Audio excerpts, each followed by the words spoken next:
You need to intentionally live your life knowing the kind of impact you were to have, even before you ever see that impact. This statement was made in 2010 by one of the pastors at my church in Colorado. Let me say it one more time for you. You need to intentionally live your life knowing the kind of impact you were to have, even before you ever see that impact. A life of intentionality. When I think intentionally, I am kinder. I am feeding myself positive, character-building music and media choices, and my lifestyle reflects that. Instead of focusing on how others benefit me, my favorite memories are when I forget about myself and focus on other people. Making a plan as to what I want my life to be defined by and how I want to impact other people. A ripple in the pond with purpose. We like to talk about individual, crucial events in our lives. However, for me, no one event or moment is more important than another. Each one is linked together, and without one, another opportunity would not have occurred. In Professor Kendall's leadership class last fall, we talked about this as chaos theory. No one thing can exist without influencing another or without being influenced by another. An example is a spider web. Touch one part of the spider web and watch how the rest of it shivers and resonates in response. So close your eyes for just one moment, and what is one of those things that you can see on how everything is affected by it and reverse? This can be reacted in our families.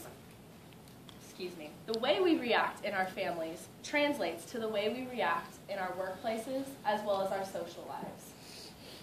So just as a brief example, my academic career here in Charlotte at Johnson & Wales University, it would not have happened if a very painful and emotional experience didn't occur in my life about 3 years ago. It also would not have happened if I hadn't spent about 6 years in community college, which is where I earned the scholarship that brought me here. It's all a flow of choices and building life experiences together and how we decide our attitudes and responses will be towards them. With this in mind, let me now introduce you to Tyler Joshua Zander. Tyler was born August 4th, 1984, although it wasn't until we were 13 that I met him. He was a pretty cool kid. He was the kind of guy that everybody liked, no matter what. What made Tyler so special was the fact that he bubbled over with hope, joy, and life, no matter how much pain he was in. You see, Tyler had a rare genetic disorder of the nervous system called neurofibromatosis. There are 2 forms of neurofibromatosis, and Tyler had both of them. This meant that he had non-cancerous tumors growing both in his brain as well as up and down his spine. Still, nothing could stop him.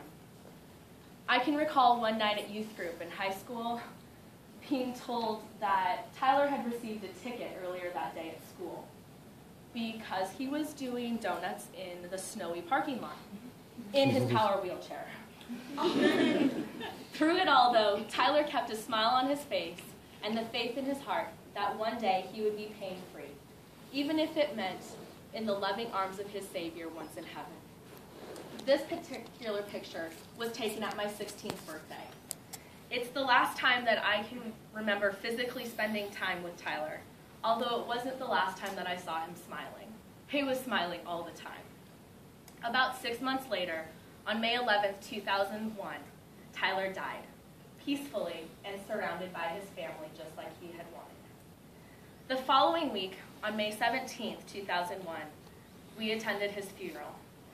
Although, unlike some funerals, this is one that I recall as a happy memory, because even in his death, Tyler continued to encourage others.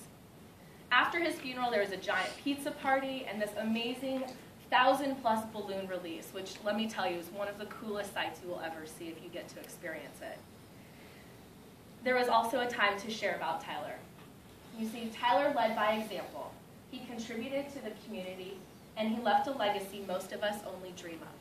He did all of this in just less than 16 years. So when I think of a defining moment, it's not a moment I want. It's a defining life. Like the Brandon Heath song goes, give me your eyes for just 1 second. Give me your eyes so I can see. Everything that I keep missing, give me your love for humanity. Give me your arms for the brokenhearted, the ones that are far beyond my reach. Give me your heart for the ones forgotten. Give me your eyes so that I can see. May my life always see the need and intentionally leave a stamp on the great timeline that is defined by love and joy and encouragement. That will be my defining moment.